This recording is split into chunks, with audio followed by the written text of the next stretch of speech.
In mid-1943, the Solomon Islands became one of the main corridors through which the Allies tried to move air and naval power northward, while avoiding a direct assault on the heavily developed Japanese base complex at Rabaul.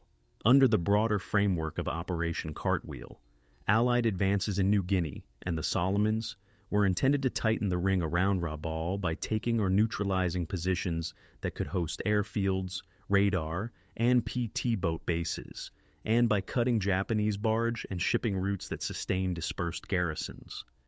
By October 1943, the Central Solomons campaign had shifted the front north. Fighting and landings in the New Georgia Group and on Vella La Vella had pushed Japanese forces into a pattern of night movements and evacuation by barge along the island chain.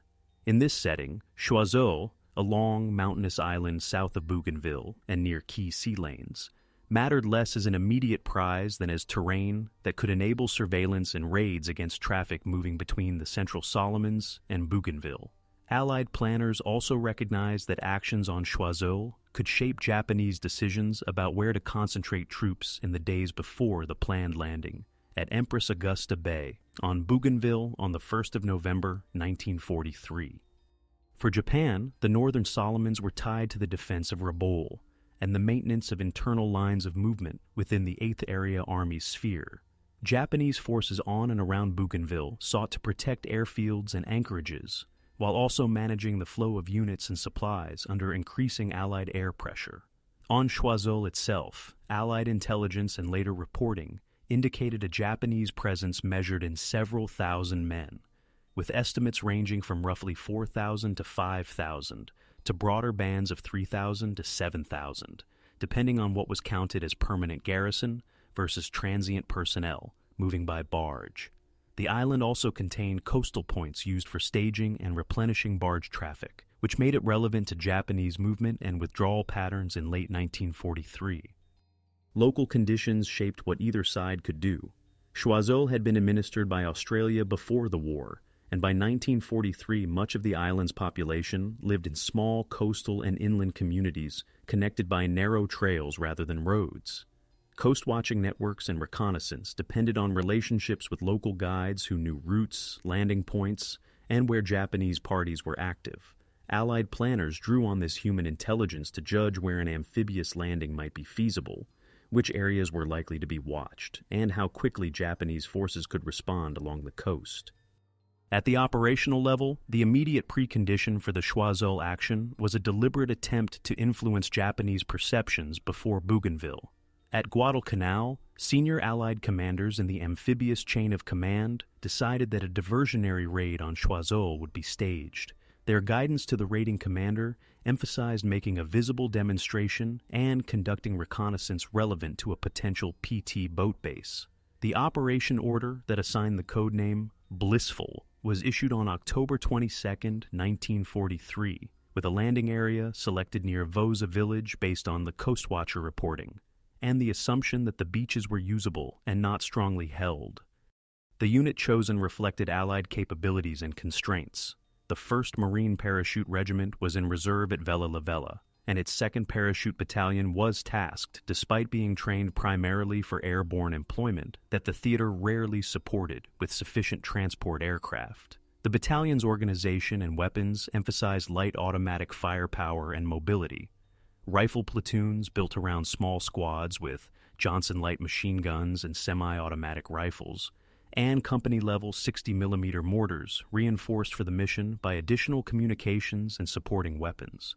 The planning assumption was not that such a force could seize and hold the island against thousands of defenders, but that it could generate contact, appear larger than it was, and then withdraw on schedule under naval and air cover.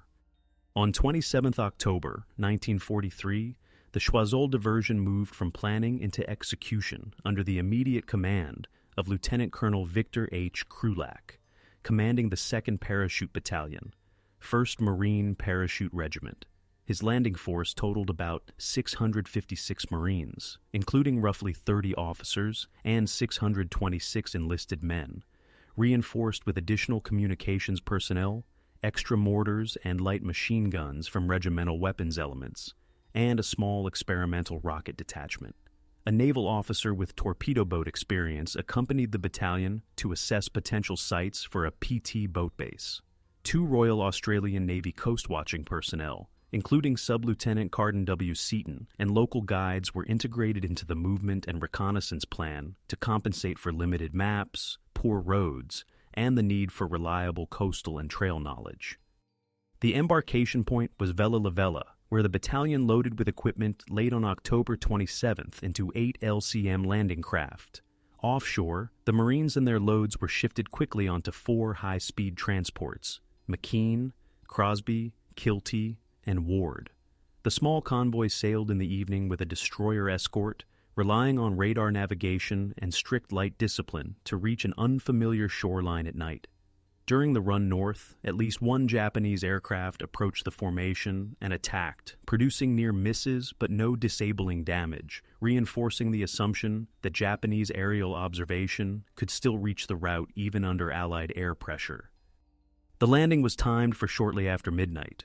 The chosen beaches near the abandoned village of Vosa were selected because they were assessed as usable for landing craft and reported to be unoccupied by Japanese troops at the moment of arrival. Shortly after 1901, on 28 October, the first landing waves headed shoreward. A minor change in sequence occurred when the transports drifted apart in darkness, placing one company closer to the beach than the unit originally designated to lead. Commanders adjusted without stopping the movement. The initial landing met no immediate ground fire, and the shoreline was secured quickly enough for successive waves to begin unloading weapons, radios, rations, and ammunition. From the first hours ashore, the operation depended on concealment and controlled visibility at the same time. The battalion needed to operate long enough to be noticed by Japanese commanders, but not in a way that exposed its limited size or made it vulnerable to rapid concentration. A small offshore feature, Zanoa Island, about 2,000 yards from the landing area, was used to hide several landing craft and their Navy crews for later coastal raids and resupply runs. On land, Marines and local helpers worked to erase obvious signs of the landing, dispersing stores under canopy and moving traffic off the open beach as quickly as possible. Japanese reaction in the opening phase came first through the air. Reconnaissance aircraft appeared over the area and carried out strafing or bombing attacks that had limited effect because the Marines had already dispersed and camouflaged their positions. To shape the information picture further, the raiding force used deception measures. A dummy supply dump of empty boxes was assembled on a nearby beach to draw attention away from the actual unloading points and to encourage Japanese pilots to report activity in misleading locations. The intent was not to win an air battle over Choiseul, but to survive Japanese observation long enough for exaggerated reports to circulate through enemy channels. After leaving the immediate landing area, Krulak directed the battalion toward a defensible base on higher ground inland from Vosa, a position selected to reduce vulnerability to coastal fire and to provide better control of trails leading north and south.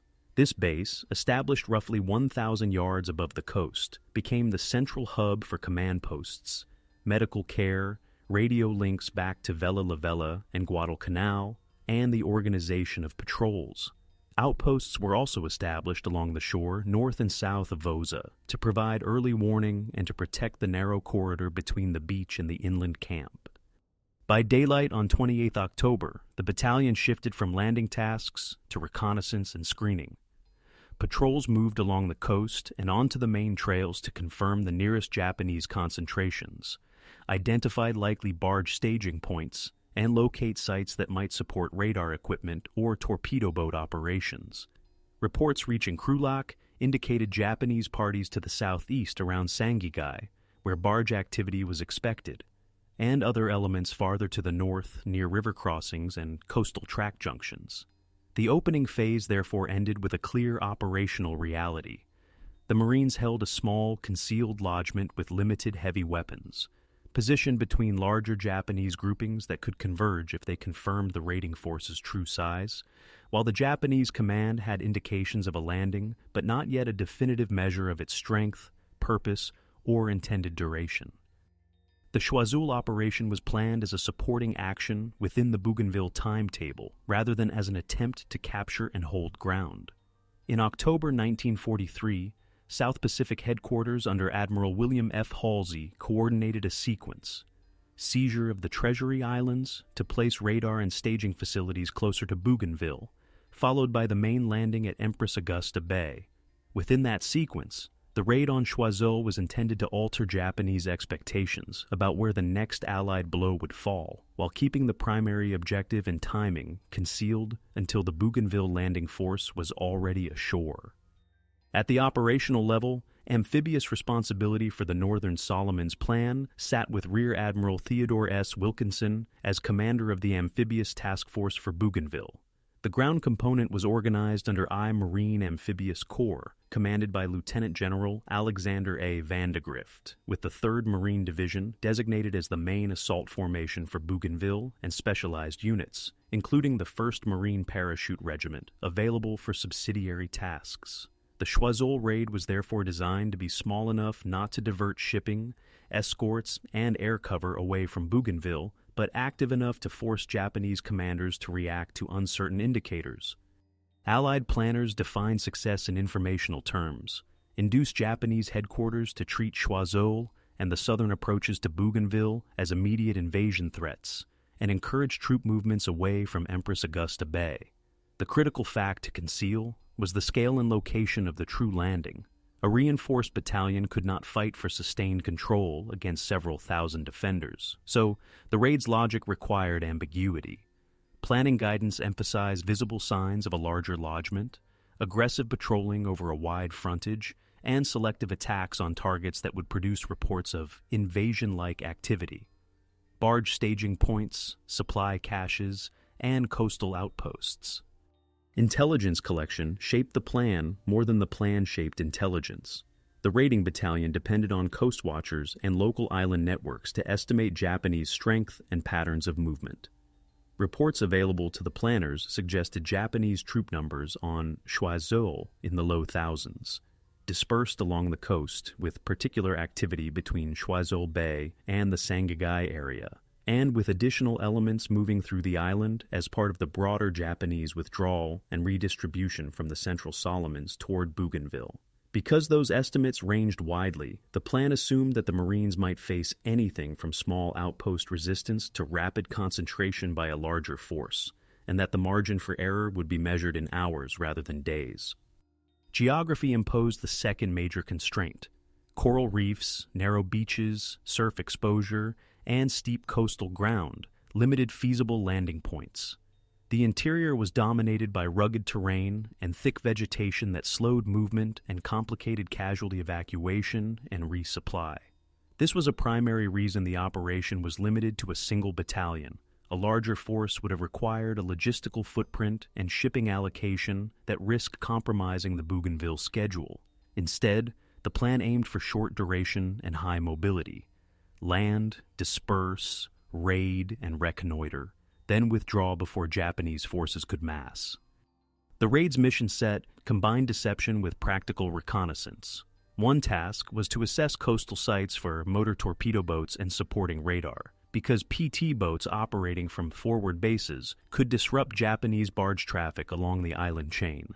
To make that assessment meaningful, the plan embedded naval specialists and directed patrols to examine anchorages, beach gradients, reefs, and concealed inlets. At the same time, those same patrols were expected to create contact and leave evidence that could be interpreted as preparatory work for a larger amphibious operation. Logistics and communications planning were treated as decisive factors. The battalion would carry limited rations and ammunition and rely on prearranged replenishment by sea and, if required, by flying boat. Radios were tasked not only with command and control, but also with manipulation of what the enemy might intercept or infer. Higher volume transmissions, call signs, and traffic patterns could be used to suggest a larger force than was actually present. The extraction plan was equally deliberate. Withdrawal would occur on a fixed schedule tied to the Bougainville landing, using landing craft and fast transports, and would avoid a prolonged holding battle that would force the raiding force to reveal its true size. Japanese planning priorities in the same period were driven by the defense of Bougainville and the protection of the Rabaul defensive system. Japanese commanders understood that Allied air power was tightening around the northern Solomons, and they relied increasingly on night movement and dispersed positions to reduce losses. Choiseul had value as part of those internal movements. Coastal points could support barge traffic, and troops stationed there could screen approaches and observe Allied reconnaissance. When indications of an Allied landing appeared, the rational Japanese response was to determine whether it represented a raid, a feint, or the opening of a new front that threatened Bougainville from an unexpected direction. The Allied plan for Choiseul was built around exploiting that decision problem under severe time limits. By the morning of the 28th of October, 1943, the raiding force had shifted from landing tasks to creating a pattern of movement that could be interpreted as the start of a larger operation. Krulak prioritized 3 parallel actions: patrols to establish where Japanese troops were concentrated, reconnaissance of coastal inlets and beaches relevant to a potential PT boat base, and deception measures intended to amplify what Japanese observers might report. The battalion operated from its inland base near Voza, with small outposts on the coastal track, to provide early warning and to control movement between the beach and the interior. Deception began at the level of communications. An uncoded radio transmission was sent, stating that a force of 20,000 had landed and was commencing operations. The message was not designed to be credible as an exact figure to a professional staff. It was designed to be repeatable, to move quickly through reporting channels, and to force Japanese commanders to treat the landing as potentially larger than a raid until ground confirmation arrived. In parallel, the Marines created a dummy beach site to attract attention away from actual supply points, while equipment and rations were dispersed under canopy to reduce losses from air attack. Japanese reaction in the first 24 hours was dominated by air activity and probing on the ground rather than a coordinated counterattack. Aircraft struck the landing area and nearby Zenoa Island, where the Marines had hidden their landing craft, but the dispersal of personnel and stores limited damage.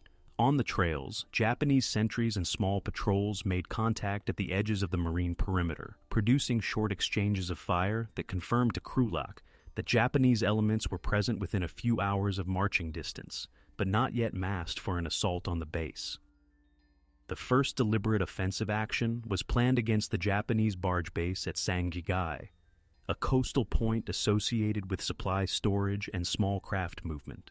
The raid was timed for October 30th to maximize the chance of inflicting visible damage, while the overall deception effort was still credible. Krulak organized the attack around Companies E and F, reinforced by sections with mortars, machine guns, and a rocket detachment. The original concept relied on moving by landing craft along the coast from Zenoa Island to approach Sangigai quickly and with less fatigue than an overland march. Air support was arranged to strike Sangigai immediately before the ground assault. The scheduled mission consisted of 12 TBF Avenger aircraft with fighter escort. During the preparatory phase, the aircraft mistakenly strafed the Marine landing craft near Zenoa Island, damaging at least one boat and forcing a change in plan.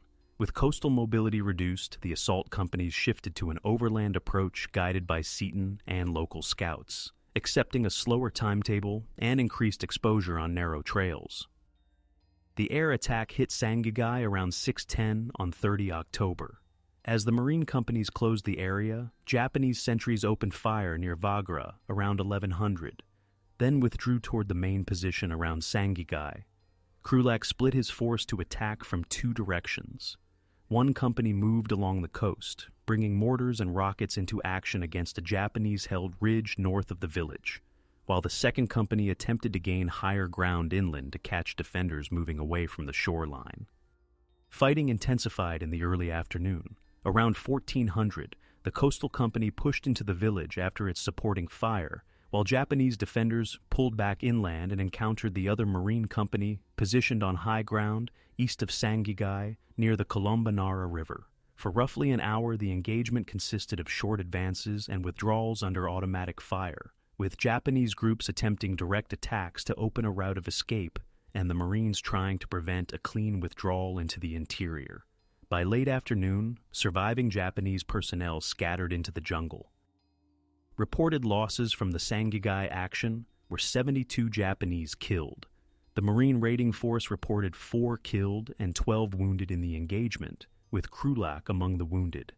After the firing ended, Marines searched the area for documents and equipment, destroyed remaining stores and facilities associated with the barge base, and then moved to a night defensive position before withdrawing back toward Voza on the following day.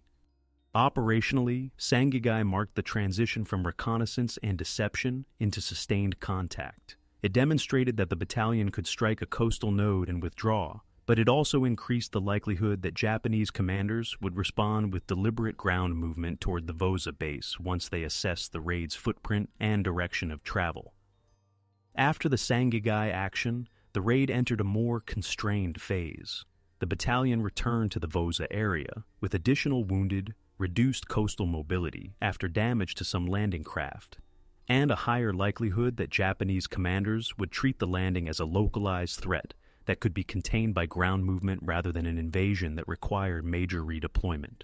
The Marine base remained small and concealed, but its continued presence depended on controlling a narrow corridor between the beach and the inland camp, and on keeping Japanese patrols from fixing its exact perimeter. From 31st October into 1st November, activity concentrated around patrolling, contact reports, and sustainment. Marine patrols moved repeatedly along the coastal track and inland trails, not to seize terrain, but to delay any Japanese approach and to prevent reconnaissance parties from building a clear picture of the battalion's strength. Several small clashes occurred at patrol level, short exchanges intended to break contact rather than pursue, with the Marines using automatic weapons and mortars sparingly to avoid drawing concentrated fire. These engagements also served a deception purpose by implying wider dispersion than a single battalion could normally sustain. Japanese decision-making on Choiseul was shaped by uncertainty and time. Early indicators and Allied press reporting suggested a larger landing, while ground observation pointed toward a force operating in the company-sized groups.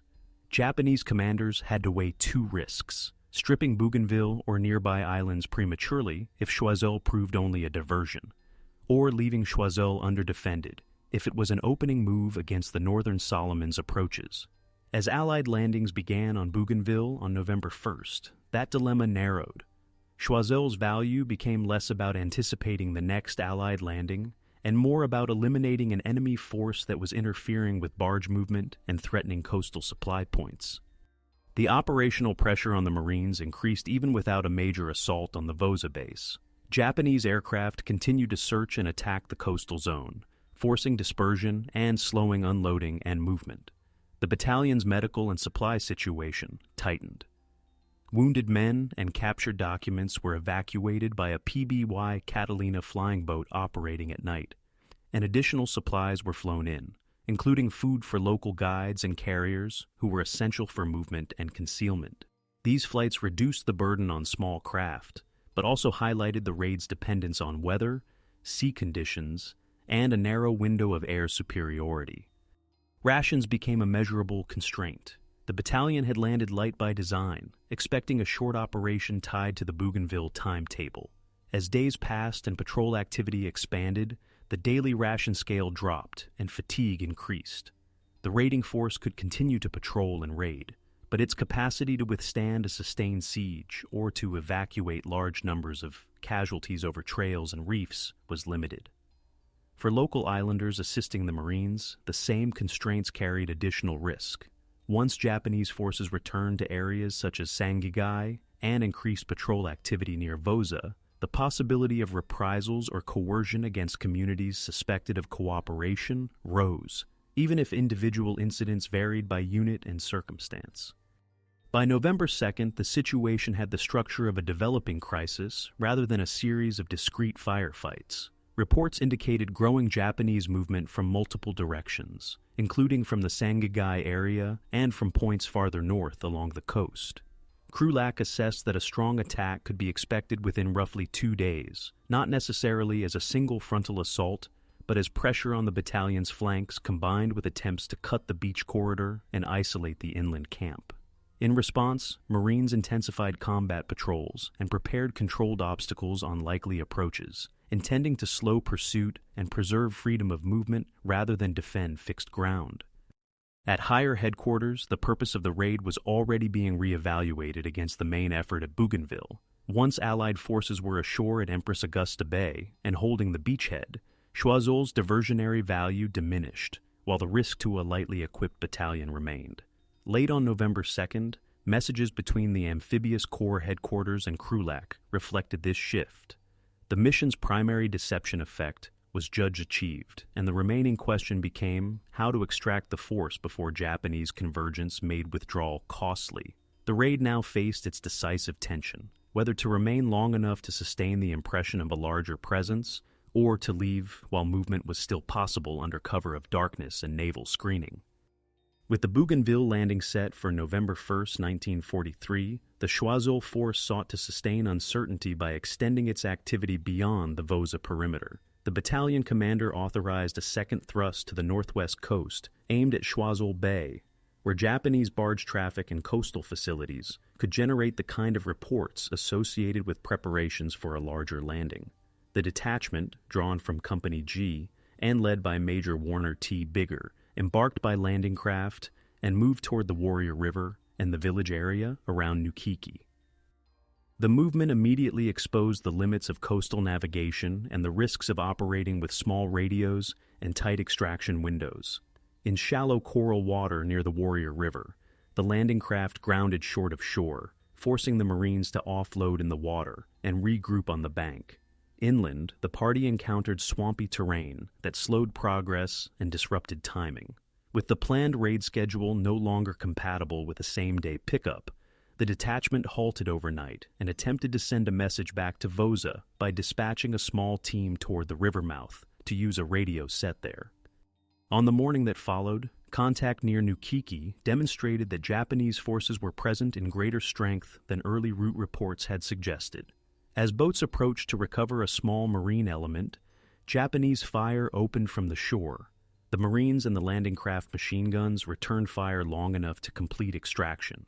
The reports brought back to Vosa indicated at least 2 Japanese companies in the Nukiki area and multiple barges in the water, a picture consistent with a rapid effort to secure the northwest coast and control likely Marine landing points. While the northern detachment continued its mission, Japanese ground activity increased around the main Marine base. Local reporting and Coastwatcher channels indicated Japanese concentrations rebuilding at Sangigai, with estimates reaching roughly 800 to 1,000 in that sector, while other troops were described as moving by barge and trail from both the south and the north. The practical effect was a tightening arc around Vosa. The Marines could still patrol outward, but each patrol risked being identified, followed, and fixed by larger groups. On November 2nd, Bigger's party shifted objectives under the constraint of time and the likelihood that earlier firing had alerted defenders. Instead of pressing deeper into Choiseul Bay, the detachment struck a secondary target described as a barge replenishing and fuel point on Guppy Island. The action drew Japanese attention to the withdrawal route. Japanese forces responded by moving in barges and taking positions near the Warrior River mouth, effectively placing troops between the Marines and their planned extraction point. The largest firefight of the northern operation occurred at the Warrior River late that afternoon. When Bigger's men reached the river mouth, they found no friendly boats present and encountered Japanese troops positioned on the near shore and also to their rear. The engagement lasted about half an hour before the Japanese broke contact. Marine reports from the action recorded 43 Japanese killed. The detachment recorded 2 Marines killed, 1 missing, and 2 wounded. In the confusion that followed, an attempt to reach the opposite bank to locate a radio team led to the capture of Lieutenant Samuel Johnston after he was wounded. 1 Marine was killed during the attempt, and another returned wounded. These events clarified the operational balance on Choiseul. A force built for short raids could still damage selected targets and then disengage, but Japanese commanders now had enough evidence to treat the landing as battalion scale and to pursue it with forces that could block trails and coastal corridors. For the Marines, the crisis was logistical as well as tactical. By this stage, many men were reduced to 1 D-bar and 1 K ration per day, and movement through swamps and jungle increased exhaustion and slowed casualty evacuation. As the Bougainville beachhead became established, higher command judged the diversion's purpose largely achieved. Radio traffic from Fur Marine Amphibious Corps reflected a shift from sustaining the impression of a continuing lodgment to extracting the raiding force before converging Japanese movements could cut off the beach corridor. In the early hours of 3rd November, the battalion received instructions to prepare for evacuation that day, with naval craft arranged to cover the withdrawal along the coast. Once orders to withdraw were received on November 3, 1943, the raid entered a phase where survival depended less on raids and more on controlled movement under pressure. The Marines had to shift from a dispersed pattern meant to suggest a larger force to a compact, disciplined withdrawal that would not become fixed by Japanese patrols. The central problem was geography. The battalion's inland camp sat behind a narrow trail corridor to the beach, and the embarkation area was exposed to air attack and to fire from small parties moving along the coastal track. Krulak's plan for extraction treated the withdrawal as a sequence of linked defenses rather than a single final stand. Patrols that had been pushing outward were recalled and reassigned as screens on likely Japanese approaches, while engineers and riflemen prepared hasty obstacles and pre-registered mortar targets to slow pursuit. The battalion also began destroying or abandoning anything that could not be carried. Excess stores, improvised facilities, and captured materials judged non-essential. This was both practical and informational. Leaving behind large dumps or fixed positions would imply an intention to hold ground, conflicting with the raid's short-duration logic. Japanese adaptation at this stage aimed at the simplest operational objective: prevent the force from leaving. Rather than a frontal assault on the inland base, Japanese parties increased pressure along trails and at river crossings, using small unit movement to locate the Marine corridor and to force repeated halts. Reports reaching the Marines indicated Japanese troops shifting by barge and trail to positions that could threaten the beach area and the approaches from Vosa, consistent with a containment effort rather than an attempt to annihilate the force in place. For Japanese commanders, a successful block could turn time and terrain into the primary weapons. The Marines adapted with mobility and fire discipline. Mortars were used to break contact rather than to pursue, with short missions intended to disrupt Japanese groups long enough to pull back another few hundred yards. Machine guns were positioned to cover bends in the trail and open patches near the beach, then displaced before they could be bracketed. Casualty handling became part of tactics. Wounded men who could walk were moved in small groups under cover. Those who could not were prioritized for early evacuation to prevent a last-hour bottleneck. Civilian and Coast Watcher support also changed character during withdrawal. Earlier in the raid, guides and scouts enabled reach and deception. During extraction, they became essential for controlling routes and timings, selecting concealed assembly points, warning of Japanese movement, and moving supplies and casualties through jungle cover. For island communities near Vosa, the same period increased risk, because intensified Japanese patrolling raised the likelihood that cooperation would be detected, even when individuals attempted to minimize visibility. Naval coordination became the decisive enabler. The extraction plan relied on landing craft and fast transports arriving on schedule, with destroyers and other escorts available to provide deterrence and, if needed, fire support. The Marine Force signaled from shore, managed boat traffic in darkness, and used the shoreline itself as a temporary defensive line while men embarked by serials. Smoke and camouflage were used to reduce exposure on the beach. Movement was controlled to prevent congestion, because a crowded embarkation point could be targeted by aircraft or by small arms fire from infiltrating patrols. As the battalion pulled into the final perimeter near the beach, Japanese pressure was intermittent but persistent, probing fire, attempts to close to grenade range, and movement along the coastal track to find angles into the embarkation area. The Marine response remained oriented toward time, not terrain. Small rearguard elements held positions only long enough to load another set of wounded and weapons, then displaced to the next covered line. The emphasis was on preserving cohesion and communications, because a split force on two sides of the beach corridor would create a loss pattern disproportionate to the raid's size. By the night of 3rd to 4th November, the battalion's remaining elements embarked and cleared the area, leaving behind no attempt to hold Choiseul and no follow-on landing.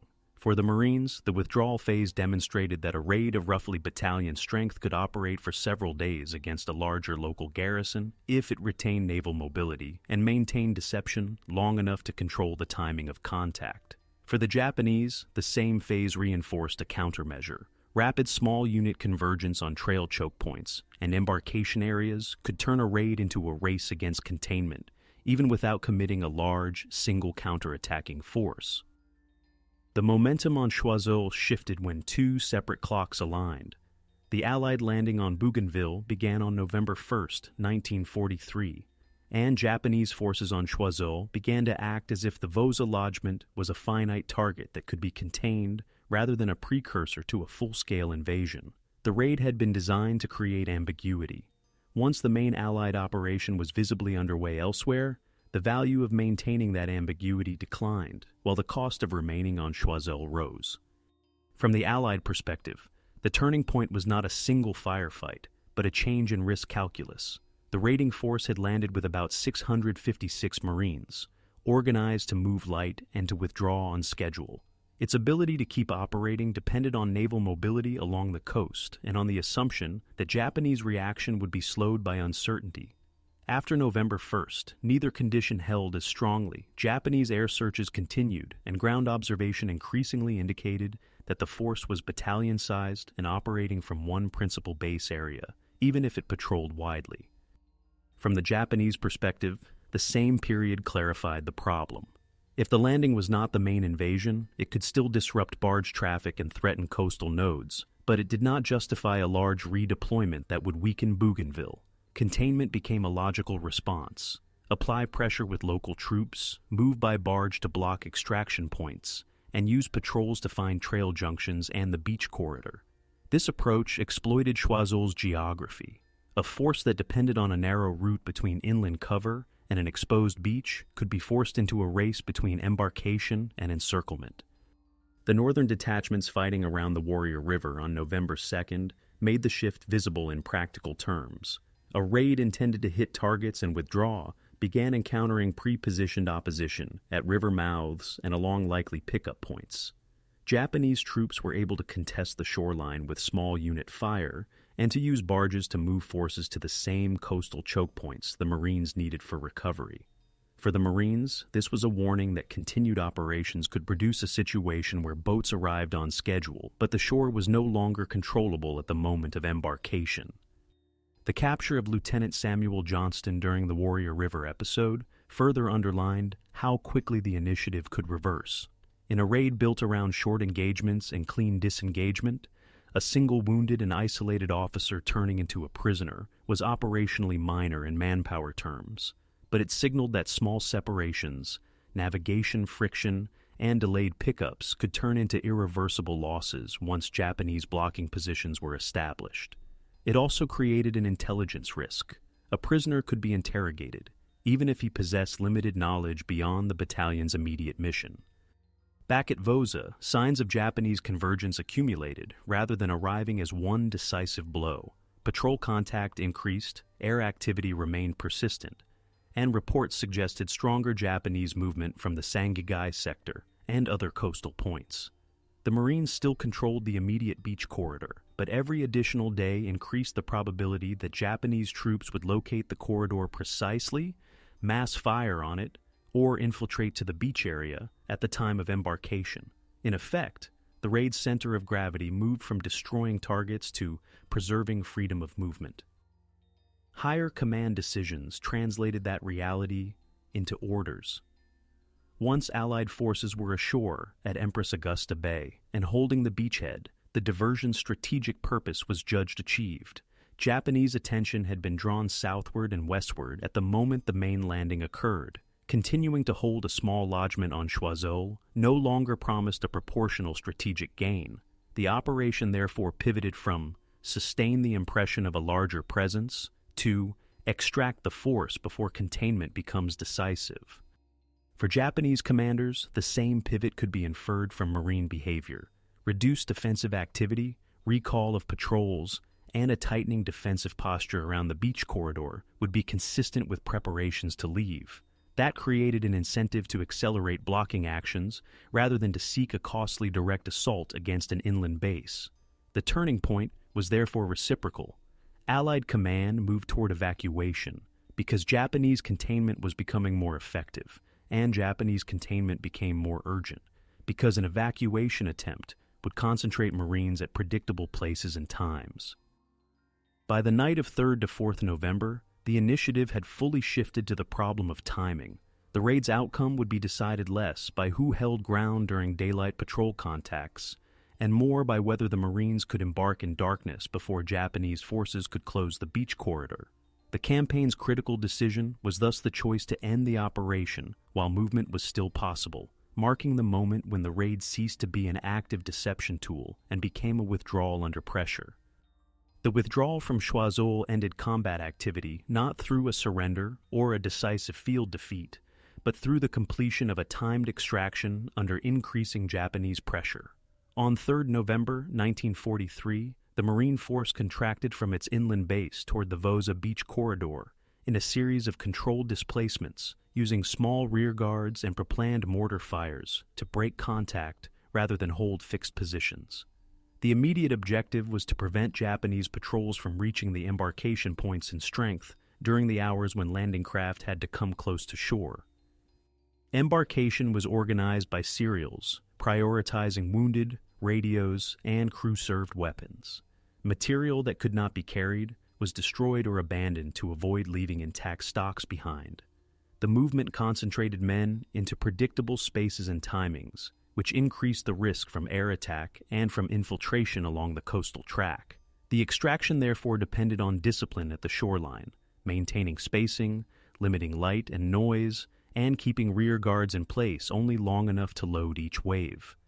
Japanese forces, having reoccupied coastal points such as Sangigai, and having increased movement by barge and trail, were positioned to contest exactly those predictable spaces. Their immediate aim was practical: disrupt the embarkation sequence and force the raiding party to remain ashore into daylight when aircraft and additional ground forces could be brought to bear.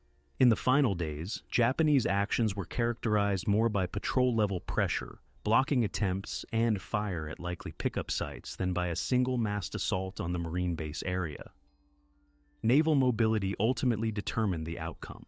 Landing craft and fast transports recovered the raiding force during the night of the 3rd to the 4th of November and carried it back to Allied-held bases in the Central Solomons. The withdrawal left no Allied garrison on Choiseul and no follow-on landing, and Japanese troops reoccupied the areas the Marines had operated through within hours or days, restoring their local control of trails and coastal villages.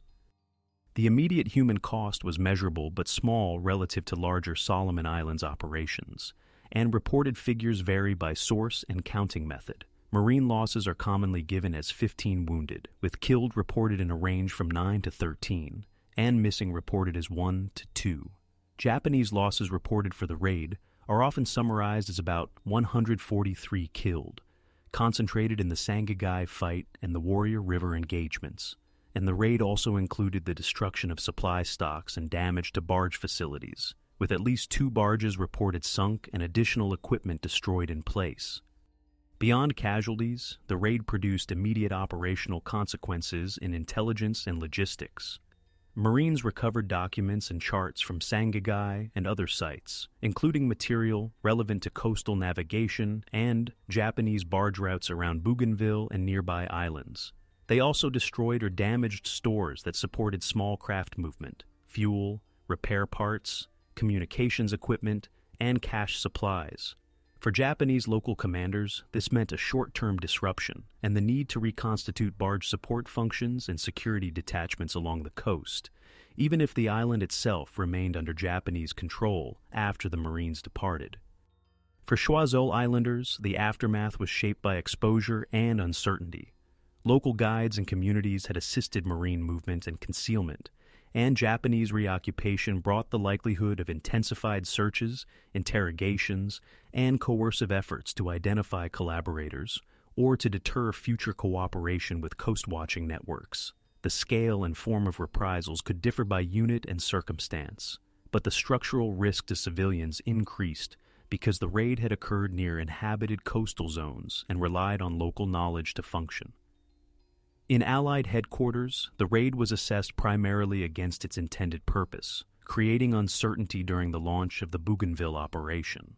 Once the Marines were extracted and the Bougainville beachhead was established, Choiseul returned to being a secondary island on the edge of the main battle area. The immediate result was not territorial change, but a completed diversion that ended on schedule, leaving both sides to interpret the raid through the lens of the larger campaign unfolding to the north. In the wider Solomon Islands campaign, the Choiseul raid is best understood as an operation whose significance lay in timing and information, rather than in lasting territorial control. It was conducted in the narrow window immediately before and during the opening of the Bougainville landings, when Japanese commanders had to allocate attention across multiple islands, while Allied naval and air forces were attempting to conceal the true point of main effort. The raid did not change the front line on Choiseul, but it added another set of reports, sightings, and contact narratives into Japanese decision cycles at the moment the Bougainville beachhead was being established.